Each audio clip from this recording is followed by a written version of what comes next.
하나님을 보는 세 가지 통로란 제목으로 하나님 말씀 함께 나누도록 하겠습니다.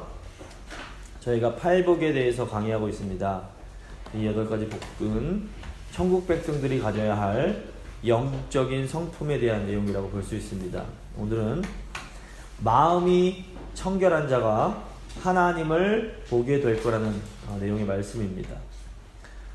이 천국 백성은 한마디로 하나님을 보며 살아가는 사람들입니다.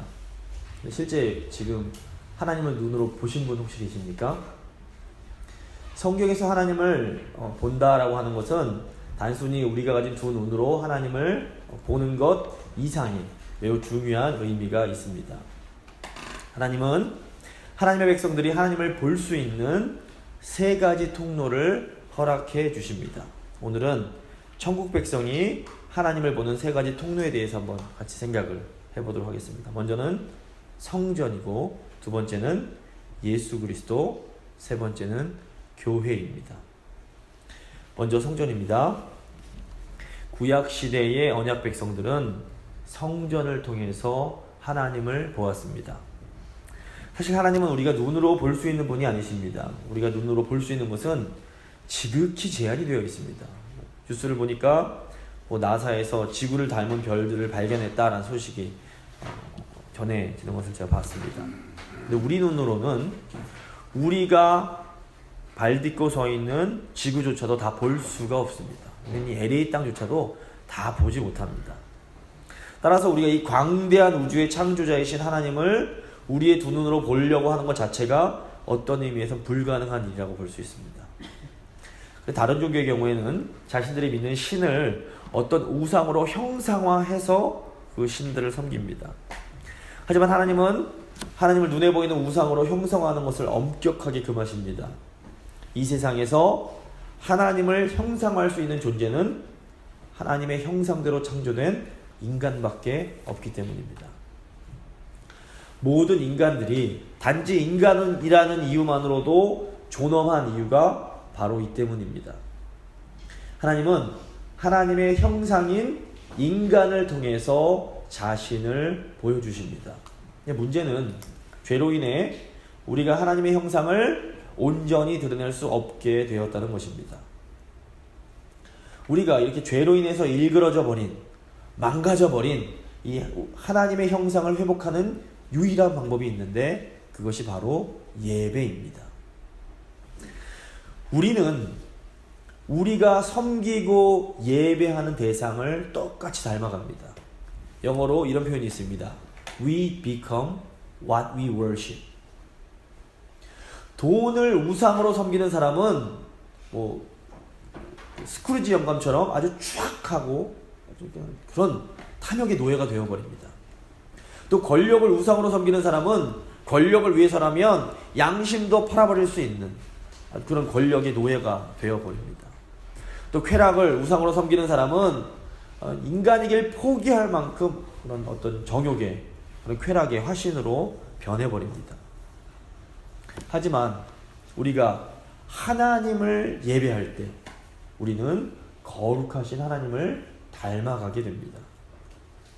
요한복음 4장 21절에서 예수님은 하나님은 영이시니 예배하는 자가 영과 진리로 예배해야 한다라고 말씀을 하십니다. 우리가 영과 진리로 하나님을 예배할 때 죄로 인해 망가져버린 우리 안에 하나님의 형상이 회복이 되고 우리는 거룩하신 하나님을 점점 닮아가게 됩니다. 하나님께서 하나님의 백성들을 구원하신 목적이 바로 이것입니다. 하나님은 언약 백성들인 우리가 하나님을 온전히 예배함으로 하나님처럼 거룩해지기를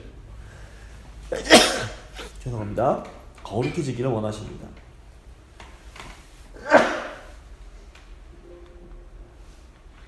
레위기 11장 45절 말씀입니다. 나는 너희의 하나님이 되려고 너희를 애굽 땅에서 인도하여 낸 여호와라. 내가 거룩하니 너희도 거룩할지어다.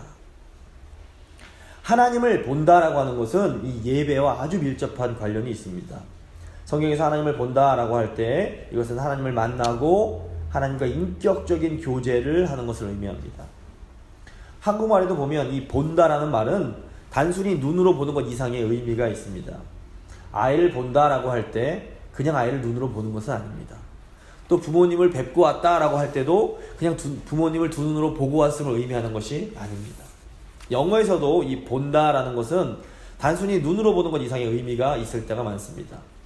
영어로 I see라고 할 때 내가 보인다라는 뜻 말고도 내가 알겠다라는 뜻이 있습니다. 또 뭐 see a doctor라는 이런 표현을 보면 그냥 의사만 보고 오는 것이 아니라 만나서 어떤 일을 하고 옵니다. 이처럼 이 본다라는 말에는 단순히 눈으로 보는 것 이상의 어떤 만남과 또 깊이 있는 교제, 알의 의미가 들어 있습니다. 욥기 42장을 보시면 극심한 고난을 통과한 욥이 결국 이렇게 고백을 합니다. 욥기 42장 5절입니다. 내가 주께 대하여 귀로 듣기만 하였사오나 이제는 눈으로 주를 배옵나이다. 이 욥의 고백에는 물리적인 눈으로 여호와 하나님을 보았다는 의미를 넘어서 욥이 하나님을 만나고 하나님이 어떤 분이신지 참으로 알게 되었다라는 의미가 들어있습니다. 일반적으로 하나님을 본다라는 말에는 하나님을 인격적으로 만나고 하나님의 그 찬란한 영광을 직접 경험하여 알게 되는 그런 의미가 들어있습니다. 하나님을 보는 것은 하나님을 만나서 깊은 영광의 교제를 나누는 것입니다. 근데 창세기를 보시면 타락하기 이전에 아담과 하와는 하나님을 보았습니다. 하나님은 동산을 거니시며 아담과 영광의 교제를 나누셨습니다. 그런데 아담과 하와가 선악과를 먹은 후에 그들은 더 이상 하나님을 볼 수 없게 됩니다. 창세기 3장 8절에서 10절입니다. 그들이 그날 바람이 불 때 동산에 거니시는 여호와 하나님의 소리를 듣고 아담과 그의 아내가 여호와 하나님의 낯을 피하여 동산 나무 사이에 숨은지라. 여호와 하나님이 아담을 부르시매 그에게 이르시되 내가 어디 있느냐. 이르되 내가 동산에서 하나님의 소리를 듣고 내가 벗었으므로 두려워하여 숨었나이다. 죄로 인해 아담과 하와는 하나님을 두려워하게 되었고 더 이상 하나님을 뵙지 못하고 하나님의 낯을 피하는 존재가 되고 맙니다. 그런데 인간은 하나님의 형상대로 지음을 받았기 때문에 하나님을 보아야만 살 수 있는 존재입니다. 그런데 죄로 인해서 인간이 더 이상 하나님을 볼 수 없게 되어버렸습니다. 창세기 4장을 보시면 동생을 죽인 가인이 자신이 더 이상 주의 낯을 보지 못하기 때문에 죽임을 당할 것이라고 호소를 합니다. 창세기 4장 14절입니다. 주께서 오늘 이 지면에서 나를 쫓아내시온즉 내가 주의 낯을 배웁지 못하리니 내가 땅에서 피하며 유리하는 자가 될지라. 물은 나를 만나는 자마다 나를 죽이겠나이다. 하나님은 생명의 근원이십니다. 그래서 인간은 하나님을 보고 하나님으로부터 생명을 공급받을 때만 비로소 인간답게 살아갈 수 있습니다. 그런데 죄 때문에 인간은 거룩하신 하나님과 접촉하게 될 때 죽을 수밖에 없는 존재가 되어버렸습니다. 이것이 죄를 지은 인간이 가지고 있는 최고의 딜레마라고 할 수 있습니다. 하나님을 봐야만 인간답게 살 수 있는데 하나님을 보면 죽는 존재가 되어버린 것입니다.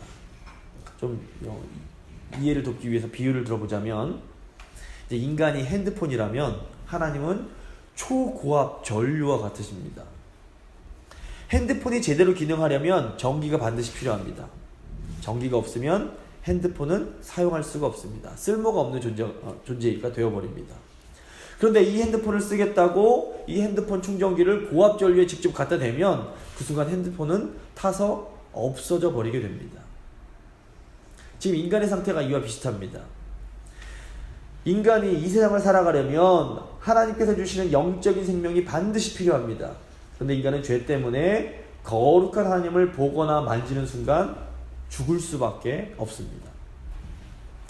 하나님을 반드시 만나야만 하는데 직접 하나님을 보고 만나면 죽을 수밖에 없는 인간을 위해 하나님께서 주셨던 것이 바로 성막이었습니다. 사실 구약시대 언약 백성들도 하나님을 직접 그 두 눈으로 보지는 못했습니다. 구약시대 하나님의 백성들은 성막을 통해 하나님을 뵐 수 있었습니다. 하나님은 성막과 성전에서 하나님의 백성들을 만나주시고 참으로 인간다운 삶을 살 수 있는 그 영적인 생명을 공급해 주셨습니다.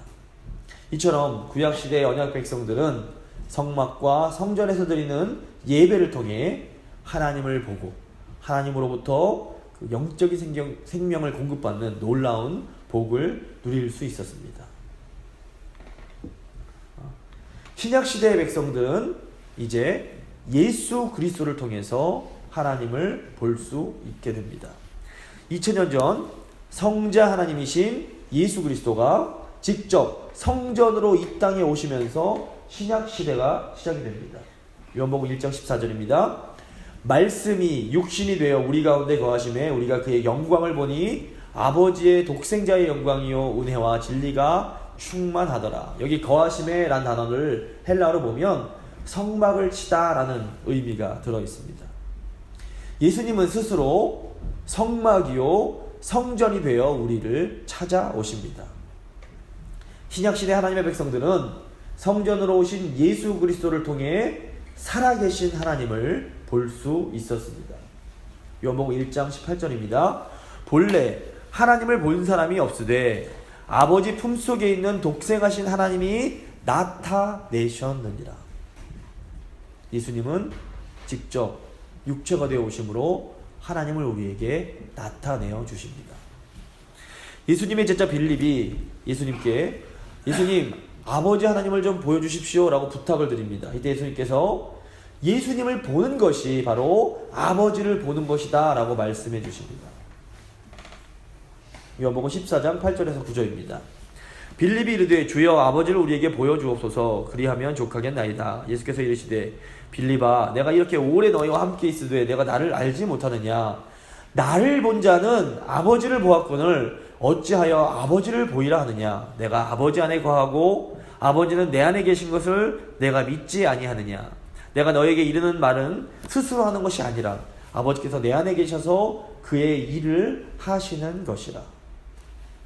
지난 시간에도 지난주 이제 그 삼위일체 때도 배웠지만 예수님은 하나님이십니다. 예수 그리스도를 보는 것이 곧 아버지를 보는 것과 같은 것입니다. 이 사실을 누구보다도 잘 알고 있었던 사도 요한은 요한 1서에서 우리가 영원한 생명을 보았다라고 고백을 합니다. 요한 1서 1장 1절에서 2절입니다. 태초부터 있는 생명의 말씀에 관하여는 우리가 들은 바요 눈으로 본 바요 자세히 보고 우리 손으로 만진 바라. 이 생명이 나타내신 바 된지라.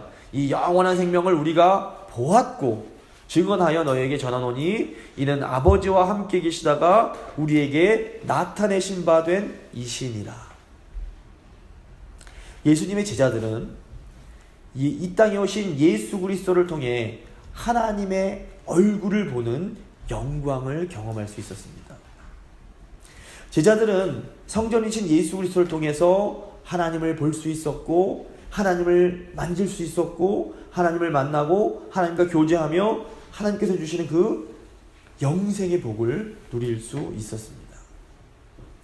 성전으로 오신 예수님은 십자가에서 그 희생제물로 죽으심으로 구약시대의 성전에서 이루어지던 대속의 그 사역을 완전히 성취하십니다.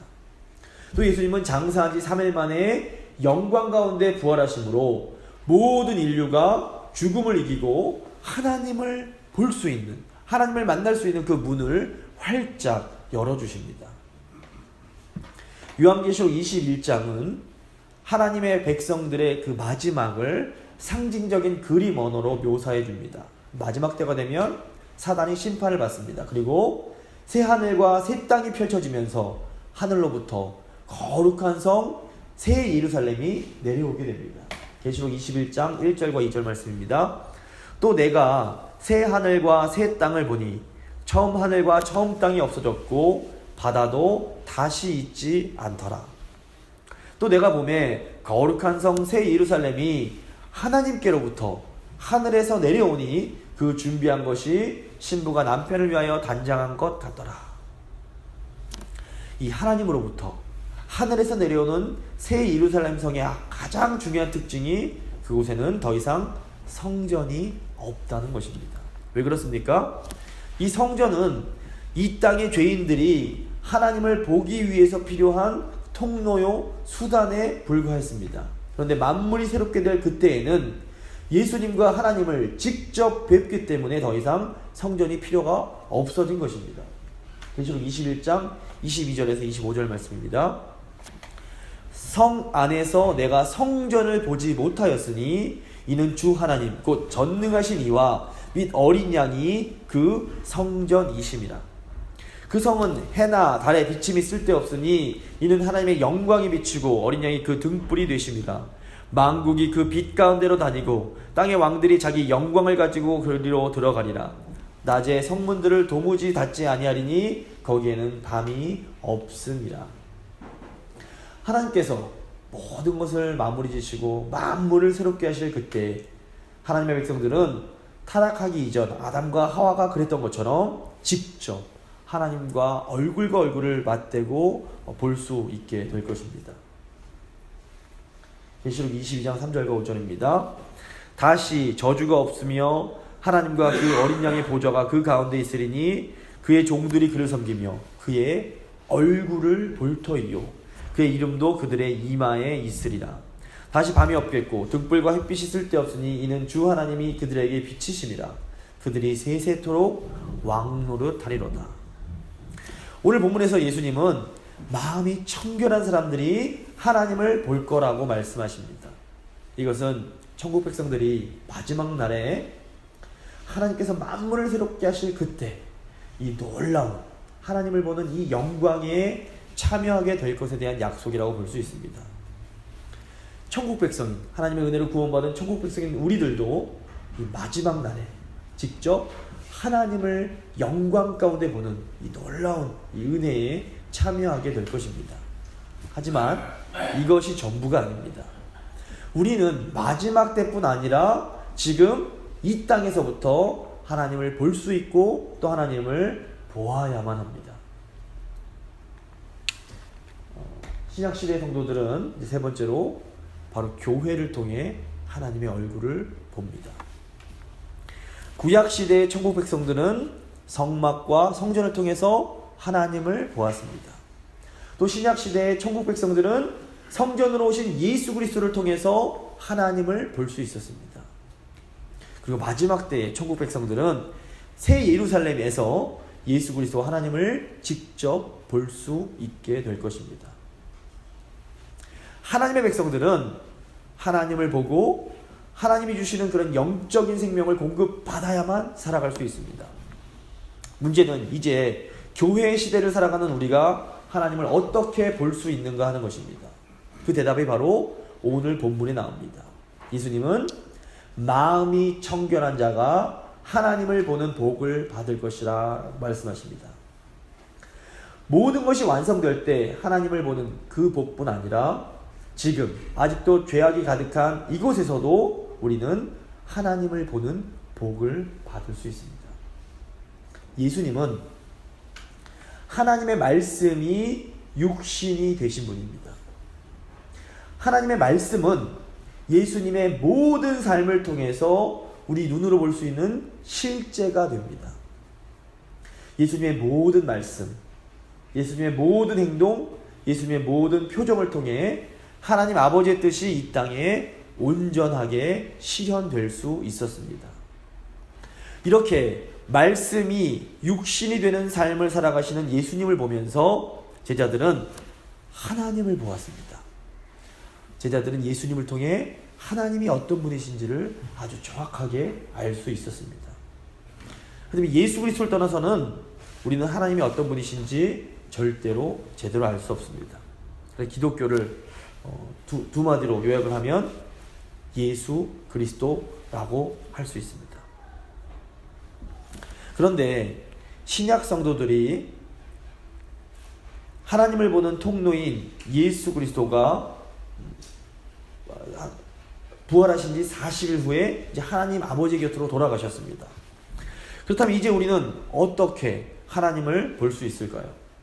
우리는 그리스도의 몸인 교회를 통해서 하나님을 볼 수 있습니다.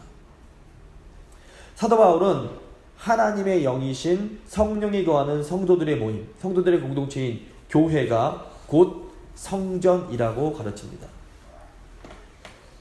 고린도전서 3장 16절 17절 말씀입니다. 너희는 너희가 하나님의 성전인 것과 하나님의 성령이 너희 안에 계시는 것을 알지 못하느냐.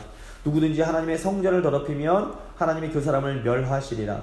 하나님의 성전은 거룩하니 너희도 그러하니라. 이제는 성령 안에서 거룩하신 하나님의 그 뜻을 행하는 교회인 우리가 바로 하나님을 보여주는 성전입니다. 구약시대의 성도들은 성막과 성전을 통해 하나님을 보았습니다. 신약시대의 성도들은 성육신하신 예수 그리스도를 통해서 하나님을 볼 수 있었습니다. 교회 시대인 오늘날의 성도들은 성령을 받은 교회를 통해서 하나님을 보게 됩니다. 바울은 그리스도와 교회의 관계를 설명할 때 머리와 몸으로 비유합니다. 그리스도가 교회의 머리가 되신다면 그 머리이신 그리스도의 뜻을 행하는 몸이 바로 교회라는 것입니다. 2000년 전 하나님의 말씀이 예수 그리스도의 온전한 순종을 통해서 이 땅에 이루어졌던 것처럼 이제 오늘날에는 이 하나님의 말씀은 그리스도의 몸인 교회의 순종을 통해 이 땅에 이루어져 가게 됩니다. 교회는 예수님의 말씀에 순종하는 성도들의 공동체입니다. 우리 한 명 한 명이 성령 안에서 하나님의 말씀에 순종할 때에 거룩한 하나님의 말씀이 바로 우리 교회를 통해서 이 땅에 이루어져 가게 됩니다. 그래서 예수님은 제자들에게 아버지의 뜻이 하늘에서 이루어진 것처럼 땅에서도 이루어지게 하소서라고 기도하라고 가르치십니다. 우리가 성령 안에서 하나님의 말씀에 순종할 때 바로 교회인 우리를 통해 이 땅에 하나님의 뜻이 이루어져 갈 수 있기 때문입니다. 그렇다면 오늘 본문에서 예수님께서 말씀하신 이 마음이 청결한 자가 과연 무슨 의미일까요? 이 청결한이란 뜻을 가진 헬라어 카탈로스라는 말은 더러운 옷을 깨끗하게 세탁했을 때 사용하는 말입니다. 또 특별히 구약에서는 이 카탈로스가 키질을 해서 모든 결을 깨끗하게 제거한 곡식에도 사용이 되었습니다. 깨끗한 곡식, 그런 겨가 없는 곡식을 말합니다. 또 군대에서도 이 용어가 사용됐는데 불평이 많고 비겁하고 복종하지 않은 무능한 군인들을 싹 빼버린 소수정의 그런 깨끗한 군대에 이 카탈로스라는 단어가 사용이 됩니다. 다 종합해 볼 때 이 청결함의 핵심은 불순물이 더러운 것이 섞이지 않는 것을 말합니다. 정결한 마음은 더러운 것이 섞이지 않은 순전한 마음을 의미합니다. 야고보 사도는 이 깨끗한 마음을 특별히 두 마음을 품지 않는 것과 연결을 시킵니다. 야고보서 4장 8절입니다. 하나님을 가까이 하라. 그리하면 너희를 가까이 하시리라. 죄인들아 손을 깨끗이 하라. 두 마음을 품은 자들아 마음을 성결하게 하라. 두 마음이 무엇입니까? 한편으로는 하나님을 사랑하지만 다른 한편으로는 다른 것도 사랑하는 것입니다. 하나님도 참 좋지만 돈도 너무 좋고, 하나님도 참 좋지만 권력도 좋고 쾌락도 좋은 것입니다. 교회는 열심히 다니지만 헌금도 열심히 드리고 봉사도 열심히 하지만 이 마음속에는 세상적인 것을 여전히 사모하는 마음이 있는 사람을 야고보 사도는 두 마음을 품은 사람이라고 부릅니다. 그런데 이렇게 우리가 두 마음을 품으면 안타깝게도 아무리 교회를 다녀도 교회 안에서 하나님을 볼 수가 없습니다. 하나님이 보이지 않으니까 아무리 교회를 오래 다녔어도 하나님께서 주시는 그 평안과 기쁨을 누리지를 못합니다. 그래서 야고보 사도는 이 두 마음을 품은 자들을 향해서 하나님을 가까이 하라. 그 손을 깨끗이 하라. 마음을 성결하게 하라. 라고 강하게 권고합니다. 우리가 어떻게 해야 하나님을 가까이 할 수 있고 우리의 더러워진 손을 깨끗하게 씻을 수 있고 우리의 두 마음을 제거할 수 있을까요? 야고보서 4장 9절입니다. 슬퍼하며 애통하며 울지어다. 너희 웃음을 애통으로, 너희 즐거움을 근심으로 바꿀지어다. 우리 안에 있는 이 두 마음을, 이 더러운 마음을 청결한 마음으로 바꾸려면 애통하며 울어야 합니다. 만약 우리 안에 아직도 하나님과 세상을 다 사랑하는 그런 마음이 남아있다면 우리는 슬퍼하며 애통하며 울어야 합니다. 팔복에서도 예수님은 애통하는 자가 복이 있나니 위로를 받을 것이다 라고 말씀하십니다. 물론 천국 백성들도 하나님 은혜로 세상의 것들을 많이 가질 수 있습니다. 천국 백성들도 부자가 될 수 있고 권력자도 될 수 있고 많은 인기도 누릴 수 있습니다. 하지만 천국 백성들에게 돈, 권력, 인기 이런 것들이 결코 자랑거리도 아닐 뿐더러 부러움의 대상도 될 수 없습니다. 우리가 이 세상의 것을 사모하는 두 마음을 버리고 정말 하나님 앞에서 애통하며 온전히 깨끗한 마음으로 하나님 말씀에 순종할 때 우리 안에서 어떤 일이 일어날까요? 요한일서 4장 12절입니다. 어느 때나 하나님을 본 사람이 없으되 만일 우리가 서로 사랑하면 하나님이 우리 안에 거하시고 그의 사랑이 우리 안에서 온전히 이루어지느니라. 교회인 우리가 하나님 말씀에 순종하여 서로 사랑할 때 하나님의 사랑이 우리 안에 온전히 이루어지게 됩니다. 그리고 우리들은 바로 서로 사랑하는 교회인 우리의 모습을 통해 하나님을 볼 수 있게 됩니다. 어떻게 하면 우리가 서로를 바라보며 하나님을 보는 이 복을 누릴 수 있을까요? 제가 이번 주 이 말씀을 준비하면서 제 마음속에 아주 강하게 떠오른 시가 하나 있었습니다. 나태주 시인의 풀꽃이라는 시입니다. 제가 한번 읽어드리겠습니다. 아주 짧은 시입니다. 자세히 보아야 예쁘다. 오래 보아야 사랑스럽다. 너도 그렇다. 풀꽃은 자세히 보지 않으면 예쁜 것을 잘 알지 못합니다. 풀꽃은 오래 들여다보지 않으면 그 사랑스러움을 발견하기가 힘이 듭니다. 어떻게 보면 우리가 서로에게 풀꽃 같은 존재로 지내왔을지 모르겠습니다. 하나님 보시기에 우리 모두는 풀꽃과 비교할 수 없이 훨씬 더 예쁘고 아름다운 사랑스러운 존재들입니다. 자세히 들여다보면 얼마나 예쁘고 얼마나 사랑스러운지 모릅니다. 교회는 하나님께서 하나님을 보여주시기 위해서 우리에게 주신 선물과 같습니다. 우리가 그럼에도 불구하고 서로를 바라보면서 하나님을 그동안 보지 못했던 것은 우리가 서로를 자세히 볼 수 없고 또 서로를 오랫동안 들여다볼 수 있는 그런 여유가 없었기 때문일지 모르겠습니다. 오늘 하나님께서 우리에게 오늘 본문 통해서 주시는 명령이 무엇입니까? 이제 좀 더 사랑의 눈으로 서로를 좀 더 자세히 보아주고 서로를 좀 더 오래 보아주는 것입니다. 이렇게 서로를 더 자세히 보아줄 때 우리가 얼마나 예쁜 존재인지 발견하게 될 것입니다. 우리가 서로를 더 오래 보아줄 때 우리가 얼마나 사랑스러운 존재인지 하나님께서 깨닫게 해주실 것입니다. 청결한 마음으로 서로를 온전히 사랑할 때 하나님은 우리 교회를 통해 우리 서로를 통해 하나님을 보는 그 영광을 우리에게 허락해 주실 것입니다. 이 시간 우리가 하나님을 볼 수 있는 이 귀한 통로인 이 선물인 교회를 우리에게 주셨음에도 우리 서로에게 이 선물을 우리에게 주셨음에도 우리가 두 마음을 품어 우리 안에 있는 이 아름다움을 보지 못했던 서로를 통해 하나님을 보지 못했던 이 어리석음을 하나님 앞에 회개하고 이제 애통하는 마음으로 정말 가슴을 치면서 하나님, 제가 이제는 더 서로를 정말 자세히 들여다보고 사랑의 눈으로 오래 들여다봄으로써 우리 안에 있는 그 예쁨과 그 아름다움과 사랑스러움을 정말 발견하기를 원합니다. 간절한 마음 담아서 저희가 한 목소리로 잠깐 기도한 후에 제가 기도하고 하겠습니다. 기도하시겠습니다. 하나님 아버지,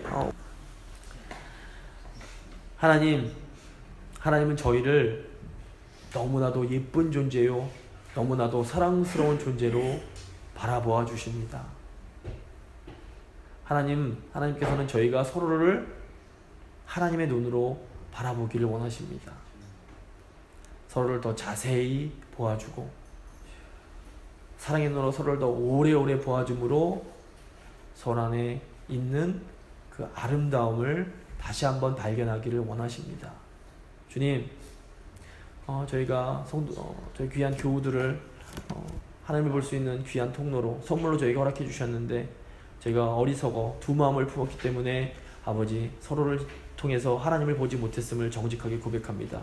주님, 이제 저희가 마음을 치며 애통하오니 이제 다시 한번 마음의 눈을 뜨게 하시고 서로의 모습을 바라보며 그 아름다움과 그 사랑스러움을 발견할 수 있도록 주여 도와주시옵소서.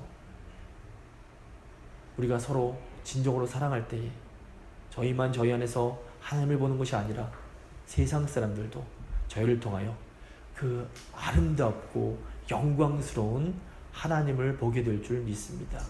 주님, 바로 이 말씀이 저희를 통하여 이 땅에 이루어지게 하여 주시옵소서. 감사드리며 귀하신 예수 그리스도의 이름으로 기도드립니다. 아멘.